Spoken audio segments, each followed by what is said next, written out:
Hey, I'm Alex Ratcliffe from Board Game Co, and this is News and Week in Review. We're going to be diving into a bunch of topics from a few assorted pieces of news around the space, a topic of the week, updates on some games I played and all that, as well as, of course, the actual Week in Review, the videos we had this past week. Let's go ahead and start this off. Timestamps and links to everything down below, but starting off with news, we have Boba Fett leading a new Star Wars Villainous expansion, Scum and Villainy. Now, I've played Villainous personally. I played the first Disney Villainous a while ago. It didn't seem like it was for me. Played it once, didn't really continue. I do have Marvel Villainous on the table, which is actually unplanned, but I do want to dive into this one. I've heard it might be a better fit for me. I want to try it out. I feel like I'm missing out. There's an entire Villainous ecosystem, and I just feel like I'm missing out on some of the things that it's bringing to the table.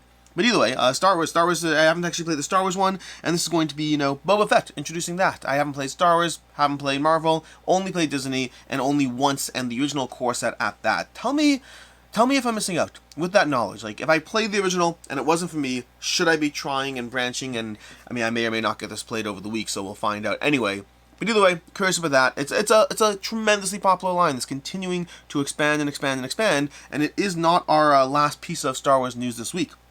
We also have Alderac Entertainment Group. They announced their quadruple expansion Kickstarter. They're going to an expansion Kickstarter on June 6th for a Tiny Towns expansion, a space-based expansion, a War Chest expansion, all of which are excellent. They're all fun games that I've enjoyed, and also I don't feel the need for those expansions because I don't currently have those games in my collection.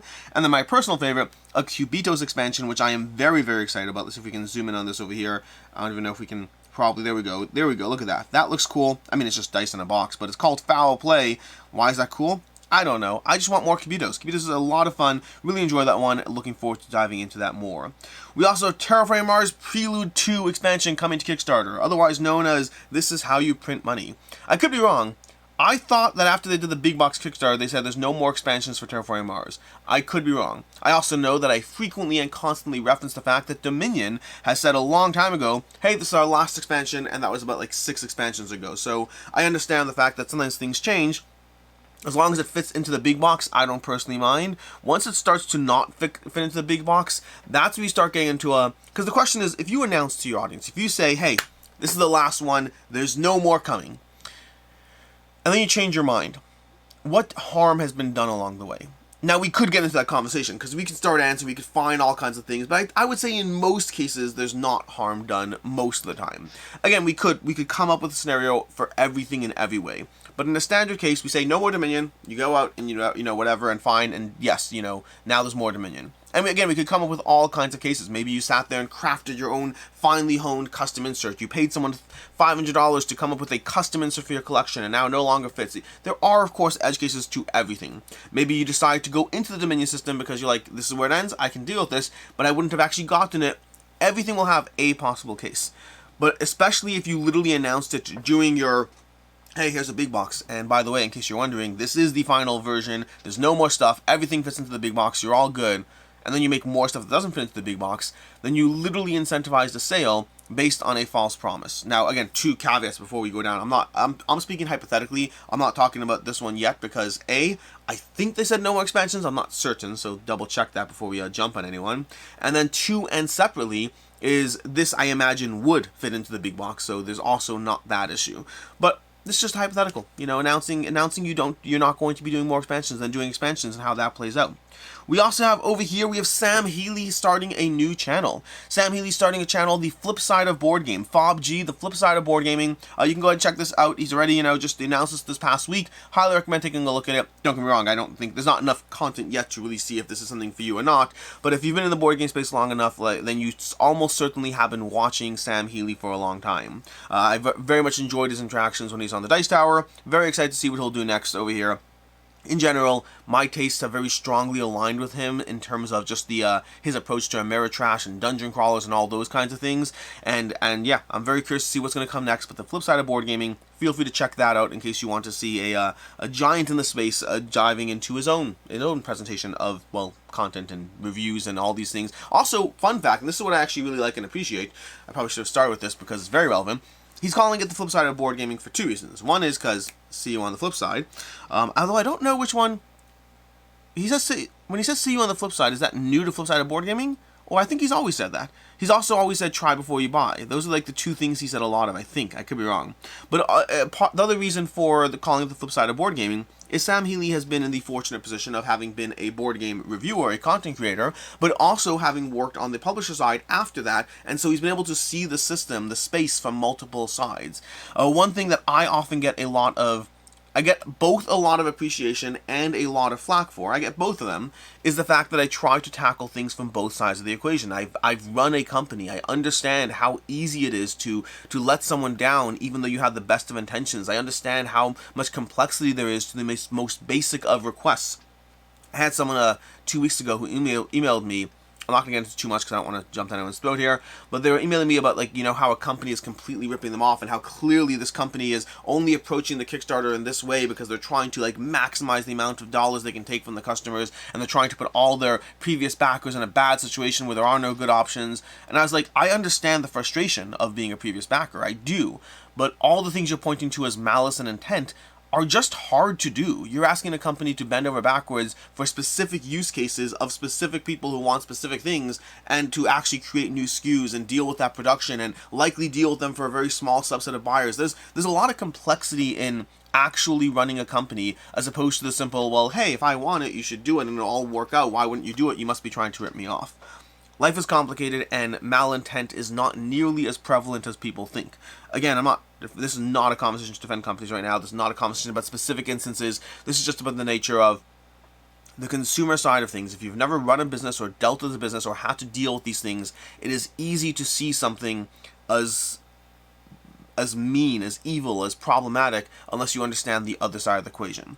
Which, going back to this conversation around Sam Healy, he's been on both sides, and he specifically talks about he wants to approach his channel from both sides. He wants to both approach it as a reviewer and as someone who's been on the other side of the space, who has that insight, that knowledge, and that understanding, which goes one of two ways. Either it makes him one of them, who's defending companies and is the evil corporate overlord defender, or alternatively it means he's coming at it with multiple viewpoints, which can be helpful. And that's basically it. Flat Sam Healy. Long little conversation than I intended there, but that's relevant there. Then we have Star Wars, what's it called? Star Wars Unlimited? Yeah, Star Wars Unlimited, announced by Fantasy Flight, and the entire space collectively said, maybe this will be interesting. Star Wars Unlimited is coming from Fantasy Flight. It promises to be a non-gimmicky magic, non-gimmicky trading card game, TCG, and Fantasy Flight is saying that they have learned from all the things they've done wrong and they're going to do it right this time. Basically, for those who don't know, Fantasy Flight has done a bunch of things, but they've done their LCGs, which generally have been pretty successful, although many of them have shut down and closed as well. They've shuttered product lines, which makes sense. You shutter product lines that aren't selling. That's part of the space. But they've also managed to do pretty successful stuff like, Marvel Champions, Lord of the Rings, lots of games that have done incredibly well. When it comes to their more collectible stuff, which is like Star Wars Destinies and other stuff that I'm not remembering offhand, when they've dealt more in the collectible space, they haven't properly supported their lines and they haven't actually taken off the way they wanted. They're like, hey, here's a set, and a year and a half later, no one cares anymore. That's happened a decent amount of times for Fantasy Flight, enough so that when they announced Star Wars Unlimited, the reaction I've seen all over the internet has been mirrored my own, which is, maybe? I don't know, maybe? I think some people are Star Wars out to a degree. One of the reasons I think Lorcana is doing so well is it's not another Marvel board game, it's not another Star Wars board game, it is a Disney board game, which that we see less of. Not nothing of, but the focus on a pure Disney just ecosystem, I think Lorcana has, and I say Lorcana doing so well, what I mean Lorcana getting so much buzz, is I think it's tapping into a less, just taken upon market again and again and again. And then also, they don't have, again, Fantasy Flight, I think, has an unfortunately reputation that these things won't last, that these things won't be supported. They're promising 3 sets a year, a starter set of 200 cards, all from the original, Star Wars universe, and not any gimmicks or anything like that, but rather just a good ecosystem of how everything works together. And it might all be amazing, and I'm sure it will sell. How well it does is going to be determined by what happens next. How good is the game? How well is it supported? And Fantasy Flight is fighting a slightly uphill battle in the sense that they have more to prove. There are people who might have gotten this game from a different publisher who will not get it from Fantasy Flight because they're like, whatever, it's going to die in a year and a half. And you can win those people over. But that takes time. That takes actually seeing the ecosystem thrive and having your friends talk about how much they enjoy the game. And so they have potential here. Make no mistake, they have potential. But they also have potential for it to be another game that no one cares about or talks about in a year and a half. As far as my personal interest level, I don't really do TCGs. I'm going to be making an exception for Lorcana. I played Magic the Gathering back in the day. I loved it, but it was a lifestyle game. I'll be making an exception to dive into Lorcana, and I will see what happens next. I make no promises. I either like it enough that I keep playing and do something with like kids or whatnot and just grow with the system or whatnot, or I just don't. But as far as Star Wars Unlimited, I don't plan on touching that unless... I mean, listen, maybe I'll cover it for the sake of the channel, or maybe I'll have friends who are into it and that will pull me in, but I need some sort of extra pull. I'm just not interested enough on its own. And honestly, some of that's Fantasy Flight, and some of that is I'm not as much of a Star Wars person. I like it in situations, but I don't necessarily care that much about it. And that's Star Wars Unlimited. And lastly, we have very, very sucky news. Village Attacks, Grim Dynasty, Grimlord Games is shutting down, officially. Not like, this is something that a lot of people saw coming, but it's officially shutting down. It's never fun to see it actually announced. Basically, the Grimlord Games, they delivered the Everrain, not without its challenges and making people pay money and some people still not getting it, but they mostly delivered the Everrain, but they still have Village Attacks, Grim Dynasty. If you are a backer on this one, I actually have a $1 pledge on this one, I think. I have a $1 pledge. I never actually followed through with it. I liked Village Attacks, but I was torn as to whether I liked it enough to really commit to even more of it, and eventually I decided not to. I have too much other systems, Zombicide, Massive Darkness, all of that, even Besiege, which I love but don't play. There's so many game systems out there, and in the case of Village Attacks, they officially announced they're closing down. They're going into bankruptcy proceedings. This is another one bites the dust. So we have a whole lot of companies going through this. And like, this is one of those interesting things where I saw someone in the comments who's like, why don't you just like ask us for like an extra $50 to $100 or whatever so we can get our games? And that's interesting because I understand where that comes from. The flip side is then you're in the mythic game situation. We have a lot of companies who, I said this before, I'll say it again, I think a lot of companies potentially did things with the best of intent and may have been able to make things work, and they saw hits and extra costs and expenses. The world changed post-pandemic. It's not the same as the highest height of container prices, but the world changed post-pandemic and things were harder, and companies that didn't have any leeway, or companies, the example I gave somebody is, because somebody was challenging the idea that, you know, hey, other companies have made it through a pandemic, and I'm like, yes, other companies have. Because if you have, and the example I gave, and I think it's a decent example, although obviously which situations it applies to is, you know, very different conversation, but effectively, if you have a four-legged chair, and you remove a leg, the chair can still stand. But if you remove a second leg, the chair falls. A company that was in a good position is a four-legged chair. A company that had everything set up well and was ready to go was a good four-legged chair. And when the pandemic happened, everyone pulled the chair leg, and some companies were able to stay standing because they had 3 more legs. Other companies weren't in a good position. They were already at the point where they were kind of using a little bit of one Kickstarter to help pad the difference of the other, or their margins just weren't good and they were making no money and just trying to make it all work with like even subsidizing their losses themselves. Any 3-legged chair of a company, those are the ones that started shuttering during the pandemic. Those are the ones that have to ask you for an arm and a leg to actually make your game happen because they weren't well set up for success. That's what the pandemic was. It was pulling away a leg, and then that was when we saw which companies were on sound footing and which companies were going to fall once you pull away a leg. It sucks. It really does. It's very unfortunate. It's unfortunate as usual. It's unfortunate for the people involved, for the creators. It's unfortunate for the backers. And as usual, there's the conversation around, well, why weren't they transparent until now? And I talked about this last week. I'm not going to overhash the conversation. My overall standing and point along this is always the same. Yes, a company should 100% be transparent towards you at all times. The also practical reality is that if they do so, they will almost certainly make a potentially bad situation a worse situation.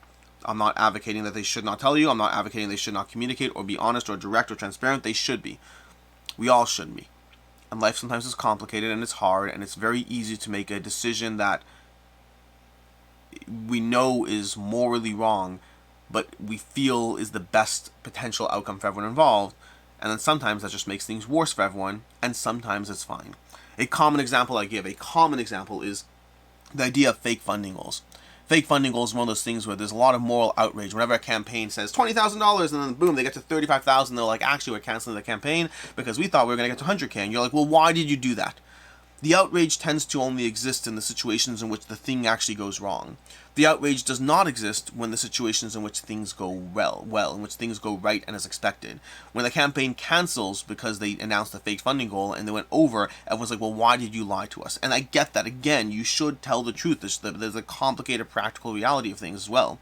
Because also when it comes to funding goals and fake funding goals, if you do say your campaign needs $300,000, you may never get to that funding. And if you say your campaign needs $50,000, there's a higher chance that because of the day one surge, it gets to $75,000 day one, everyone's excited, and then boom, there's more acceleration, and people jump in, they want to be part of a successful project, and so your campaign that only saw $75K day one actually gets to $300K because of the fact that you didn't have a giant funding goal that was never reached.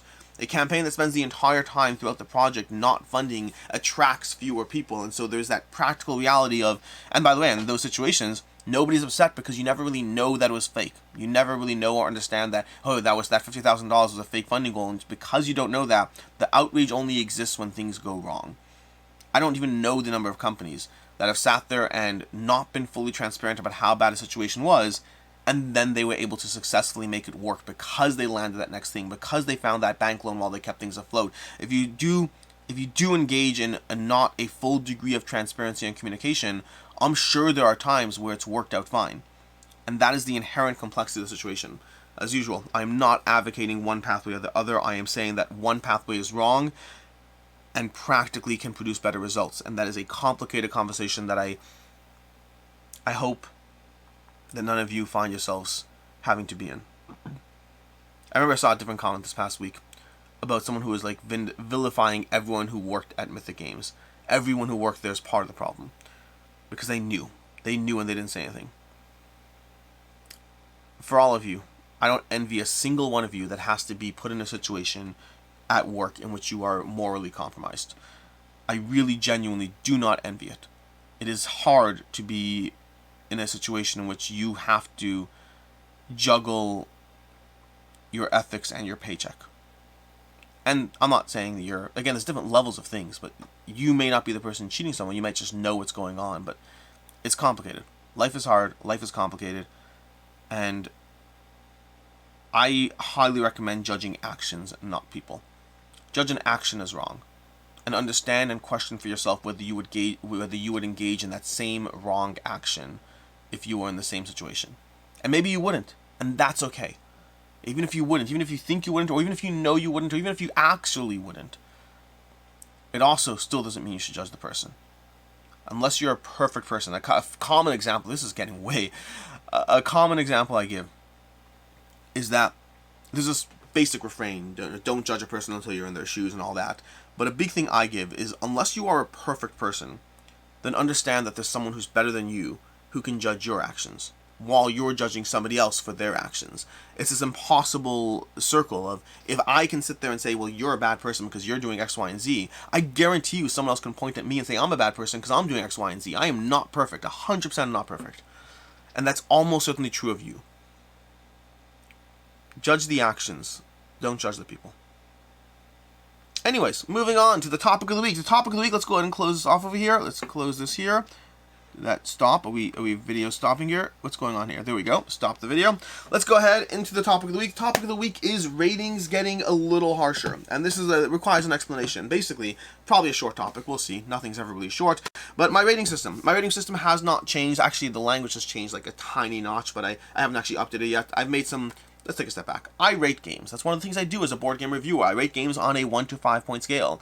Why a 1 to 5 point scale and why not a 10 point scale? A few reasons, but well, let's go into you know what? Let's go into it. Why do I rate things on a 1 to 5 scale? I rate them on a 1 to 5 scale because before, especially part of the question is, if I have 0.5s, and I do a 4.5, so why don't I just do a 10 point scale with no 0.5s? An excellent question, and there are several answers. The first answer is on a personal level. Before I ever rated games for this channel, I rated games myself, and I had a 5-point system with no 0.5s. I had simply 1, 2, 3, 4, 5. Ones didn't really exist. Twos were incredibly infrequent. I feel like, well, if ones don't exist, why would I have it? Because ones do exist. I'm just not playing them. It's easy enough to avoid a 1 without ever touching it. So it's not that it doesn't exist, it's that it doesn't exist for me practically. And by the way, I have played ones, but they're incredibly, and in the thousands of games I've played, I've maybe touched 2 games I would consider a 1. Maybe.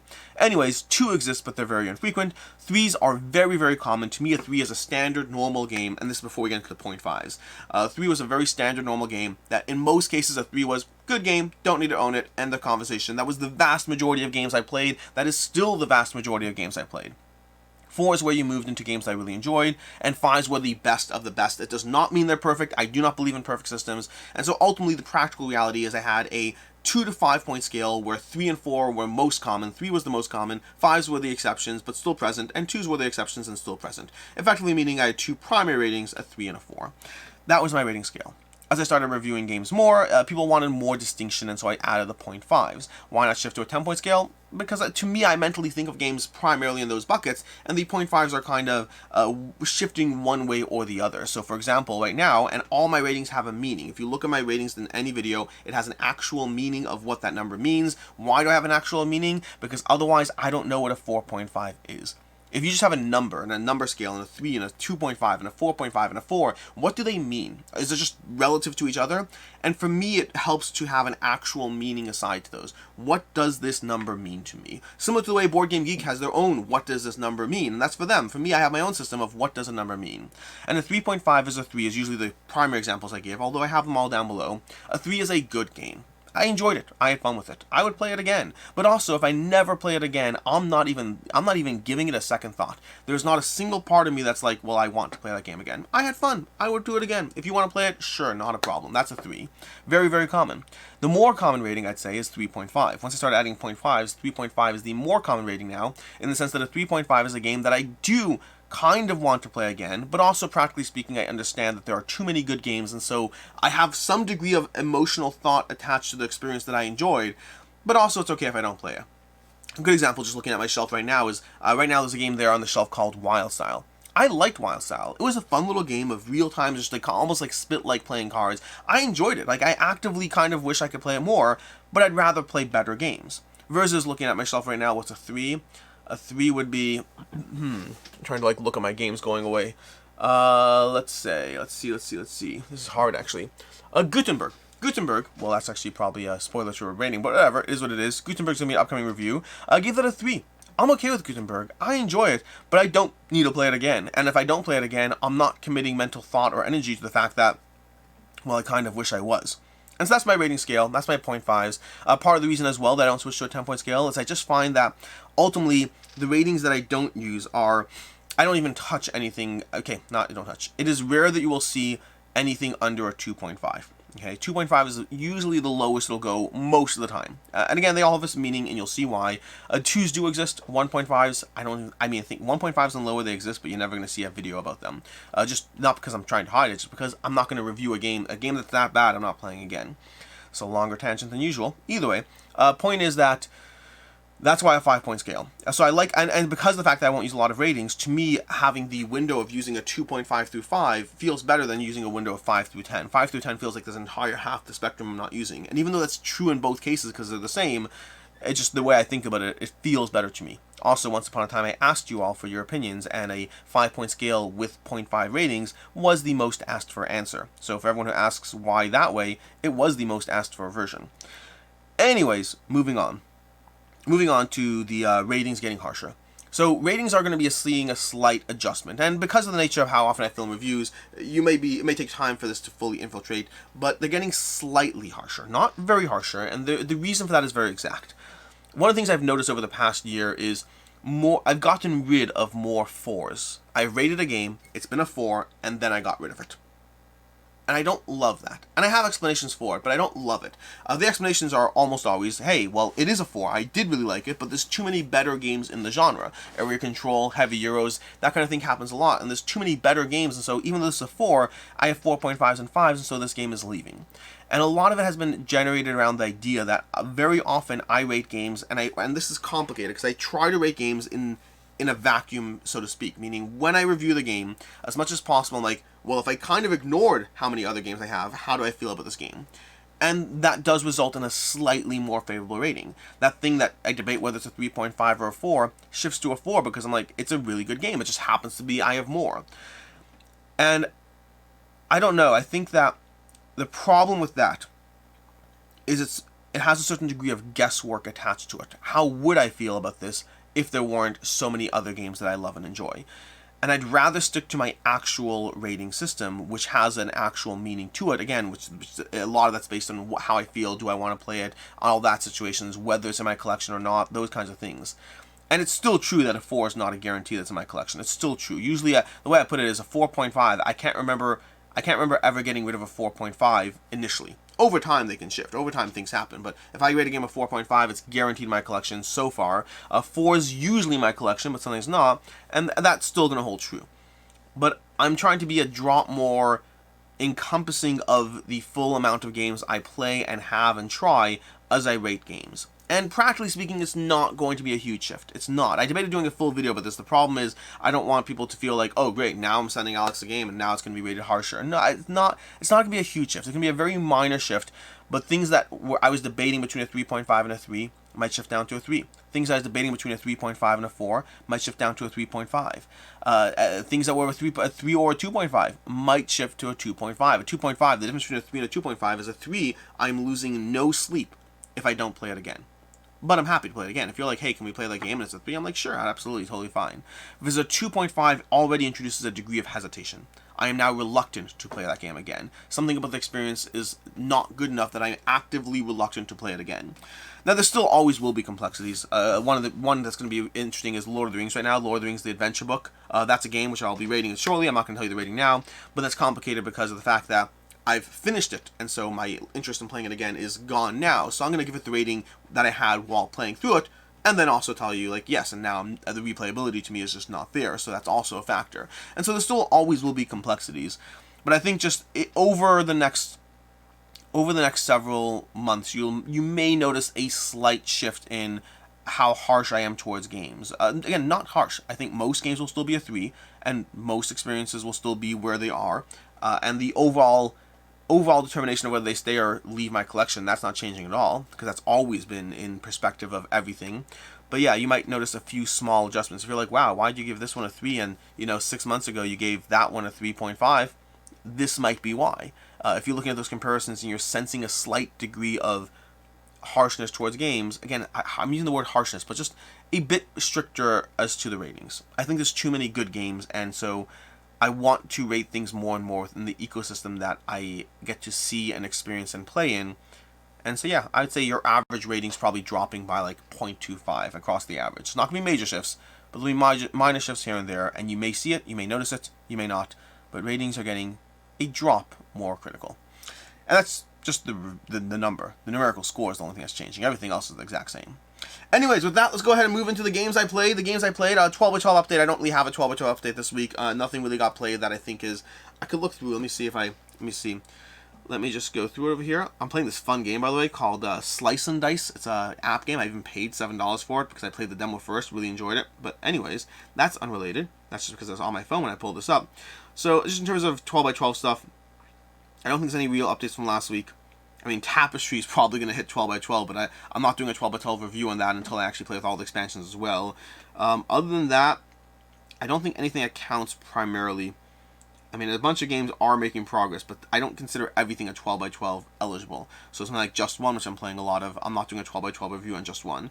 Yeah, I don't think there's any major progress here. Nothing in terms of the major games played. Maybe Acropolis, but I don't think I'm doing a 12x12 review of that.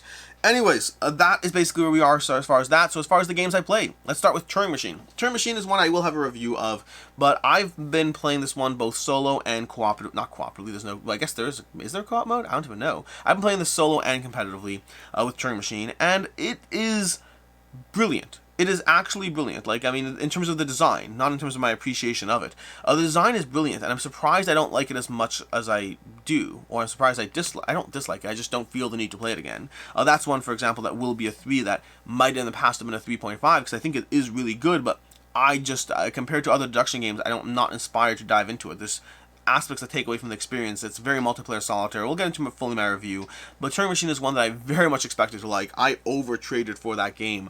Overtraded. I just kind of was like, I've been trying to track it down, and I just didn't want to pay like the $50 that it was costing, and so I just overtraded, which I just was very casual. I was like, yeah, whatever, here you go. And to be fair, it was somebody who I owed him something from a previous trade, so it all worked out.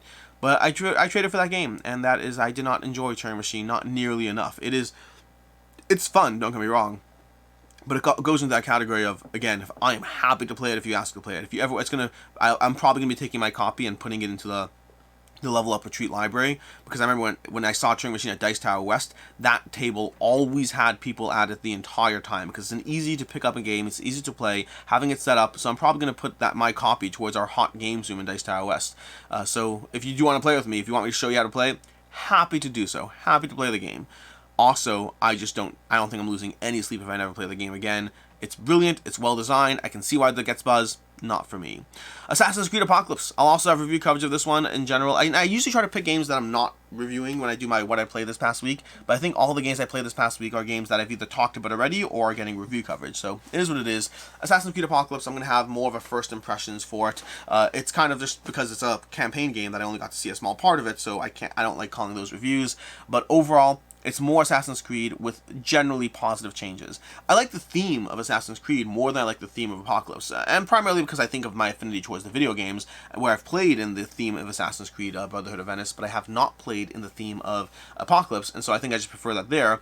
But other than that, I think the gameplay changes are small, but good. Primarily the replacement of the headquarters phase, I think, is a good replacement for the system of Assassin's Creed, and to me, I like Assassin's Creed too much. I think it's a lot of fun when I play it. It is a campaign game, and that makes it harder to table. But I overall very much enjoy the system, and yeah, Assassin's Creed Apocalypse. So check that out and I think it's launching May 30th, if I'm not mistaken. I'll have review coverage up at some point. And lastly, Sprawlopolis. I'm diving in. Oh, actually, speaking of 12x12, I lied. I will be doing a 12x12 review of Sprawlopolis, and you're like, well, isn't that like a 10-minute game? Yes, I've also played it significantly more than 12 times. Don't worry about that. But primarily, the reason I'm diving into that is I want to do a full Sprawlopolis ecosystem 12x12 review. Covering Sprawlopolis, Agropolis, Naturopolis, Combopolis 1, Combopolis 2, Combopolis 3, and Ultimopolis. There's a lot of words. And then Sprawlopolis with and then all the expansions that they have as well. Which I think Naturopolis and Agropolis don't really have a lot of expansions, but Sprawlopolis certainly does.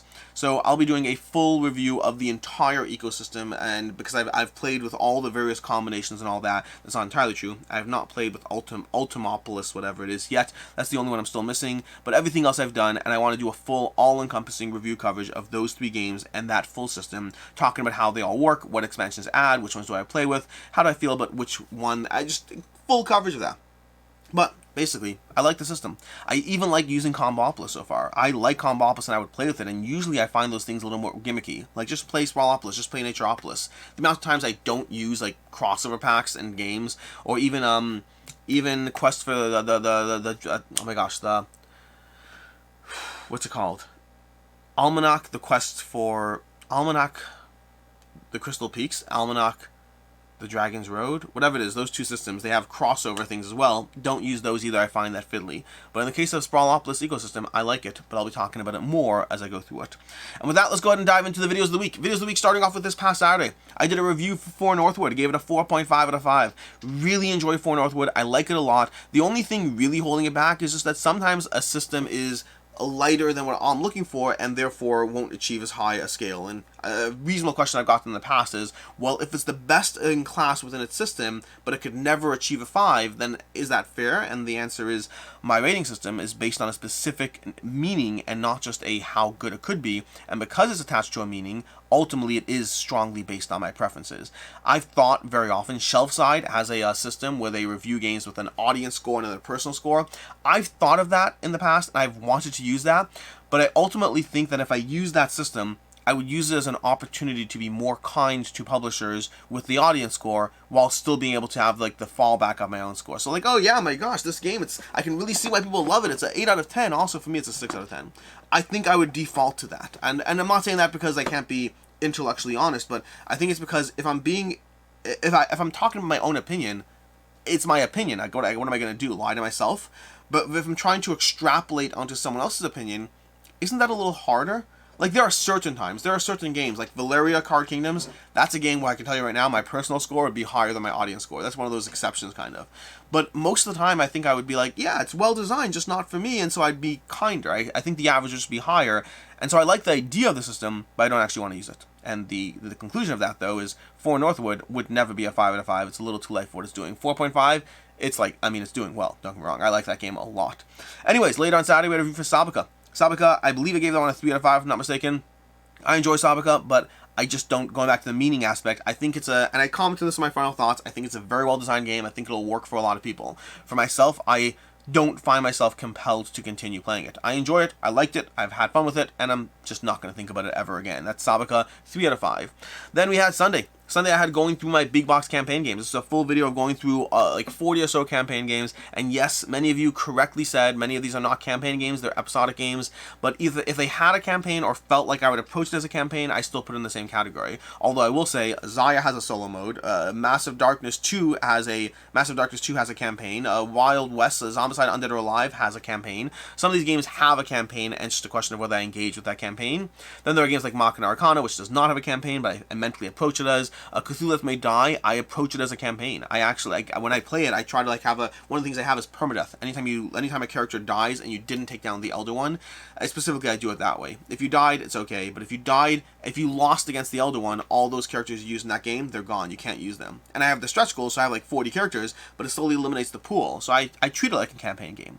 Did I say that in the video? No. Is your critique accurate? Yes. Am I still going to have fun with the video? Yes. But that was Sunday. That was going through a whole bunch of big box campaign games. There will be a follow-up video for this. There'll be a follow-up video where I just do it's a shorter 20-minute video where I take those games that I'm getting rid of, I add like 5 more to the pile, and I get rid of 15 campaign games when all is said and done. Very happy with that. And yeah, that's going to be that. Then we have, and that video is not up yet. The second video is not up yet. Then Monday we had 2 back-to-back, going through a bunch of campaigns. No major hits this week, just a bunch of small stuff popping up. Again, fun stuff, but nothing crazy. On Tuesday we had a review for Raising Robots. I gave that a 4 out of 5. I very much enjoy Raising Robots. I do have to see in the final game. I'm curious. That one I can see dropping. I don't see it going higher, but I could see it dropping. But for right now, the art is charming and the mechanics are solid. Overall, a 4 out of 5. Later on Tuesday, we had a review from Mystic Vale. Mystic Vale from AEG. Didn't particularly care for that one. I thought it was good. I thought it was fun. I just think there are better systems. Like, even within his own card crafting system, I vastly prefer Dead Reckoning. Later on Tuesday, we had a review for the Great Rat Wars. I gave that one a kind of tentative 3.5 out of 5. It could be... my biggest issue is... very often I play prototypes that they do feel like prototypes. Like the culmination of everything I have on the table, from the art, the rulebook, the graphic design, feels like it is not a fully polished game. That's why I am with the Great Rat Wars. The gameplay is good, but ultimately I've seen time and time again that if the gameplay is good and other elements hold it back for me, they do leave. A good example of this is going to be oh my gosh, what's it called? Not Keyforge, but Soulforge. Soulforge Fusion, I really like the gameplay. The game just feels cheap, though. And because of that, I find myself not pulling it out, not tabling it. And so Great Rat Wars, potential to be a 4. As it stands, a 3.5 out of 5. But again, prototype, taken into account. Then on Wednesday we had Alter Quest review. That was a 2.5 out of 5. That is just me not loving the game. I would actively prefer not to play Alter Quest. And again, that's a good example of one that might have been a 3 in the past, but I shifted down to a 2.5. I would actively prefer, on its own, in its own world, I would play Alter Quest from today to tomorrow. With the amount of dungeon crawlers I have, I think time spent on Alter Quest, I'd actively prefer not to spend time in it. So a 2.5 out of 5. It does a lot of things decently, not for me. Then we had, later on Wednesday, we had a review for Uncharted Stars. This is a print and play campaign. Really enjoyed that one. A lot of fun. It is print and play, so it falls into a weird category where that's an interesting one for ratings, because I'm not going to play print and play games almost always. I just don't. And that's tricky. That is tricky, because I really like the game. Like, I mean, if you watch the video, you'll see I get caught up in playing it. So it is what it is. I don't really know. That's an interesting one. A game that I'm less likely to play just for practical reasons. I really should get around to printing some print and plays. Either way, later on Wednesday, we had we had a gameplay of Skytear Hordes. Going through that one, I did get 1 or 2 small things wrong that made it a little easier, but overall, it seems like I got most of the rules correct in that one. But Skytear Horde, I really enjoyed that one. I have a lot of fun with it. I've enjoyed it with, various difficulty modes, 2-handed solo. The only thing I haven't done yet is I haven't combined decks in the same color yet. That I'm intrigued by. I don't know if I want to. I actually just don't want to deal with the maintenance of sorting decks before and after. If I try to do a 12 by 12 review of it, I probably will do that for the sake of just doing it, but otherwise I don't plan on doing that. Then on Thursday we had 10 games with it where my hype died. This is specifically games where I became less excited about them, not because I played it and it got worse. Meaning, sometimes you want to play a game, like I had one person who said, hey, you only have 10 games in this video, but you've gotten rid of a lot more games that you backed on Kickstarter. Yes. This video wasn't about whether I got rid of games from Kickstarter. I get a game from Kickstarter, I play it, and if I don't like the game, it moves on, and I sell or trade it. If we want to have a conversation around, how much I spend on Kickstarter versus whether I get stuff back in trading and selling, the answer usually is I get most of what I paid back. One of the reasons I like the Kickstarter engine is, assuming you're willing to sell or trade your games, then you can often get back just as much of what you put into it if you pick your backs correctly. I think I'd have to go over my numbers. I think if I averaged it out, I'm probably at around 90% back, meaning for every $100 I spend on Kickstarter, Kickstarter, I get $90 back. I definitely lose some. I lose more on some games, but then I'll make it back on that come on Kickstarter that wasn't for me and I sell. So overall, I do lose money back in a Kickstarter, but not that much. That wasn't the conversation here. The conversation here was specifically around games where I didn't even, like, just because of the difference in time and space and whatever it is, but the time between backing it and getting it, I just became less excited. That happens. It hasn't happened that much. It happens out of the 350 or so games. It's happened like 12 times. But it does happen, so take that into account. That was 10 games where my hype died. Then we had, Friday, we had Monster Hunter World Iceborne First Impressions. Going over the Monster Hunter World, our gameplay of that. And again, I hate doing this with like both Monster Hunter World and with Apocalypse. I hate being like, hey, this is just a better version of the original game. But for the most part, Monster Hunter World Iceborne is just a better version of Monster Hunter World. I like Monster Hunter World, and the things that Iceborne adds do not take away from my experience and only increase and enhance my experience, which means if you are someone who has not backed Monster Hunter World ever in any way, I recommend get Iceborne if you get anything. On the other hand, if you're someone who has backed Monster Hunter World and you're like, well, congratulations, I have a $400 paperweight on my desk now that Iceborne is better, you don't. You have a $400 game that is still enjoyable and that I would still recommend going through and playing and getting a good time out of it. And there are some of the aspects of Iceborne are simply rules changes you can incorporate into Monster Hunter World. It might affect balance, you have to be mindful of that, but many of the things you could simply incorporate. Other things would require house rules, and if you're upset that you have a slightly worse game, like, keep in mind, by the way, my rating for Monster Hunter World is a 4. My rating for Iceborne is still also a 4. Maybe if I play through the campaign that'll change, I don't know. But as of right now, yes, it is better, but it's not even better enough to enhance it a full half-point measure. It's just small changes that are better. But either way, that's Monster Hunter World Iceborne.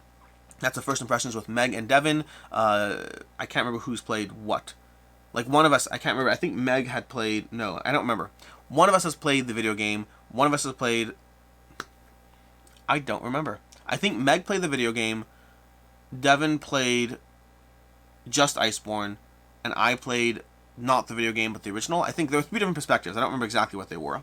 Anyways, that's going to be Friday, which brings us to today. Today we have a few things going up. We have a review for Momiji from, I can't remember the name of the company, but I know that, what's it called? Oh my gosh, Japanime Games picked it up. I know that, but I don't remember the name of the original company. And then we also have a first impressions of the Hunter's AD, not the new one, but Hunter's AD 2114, whatever it is.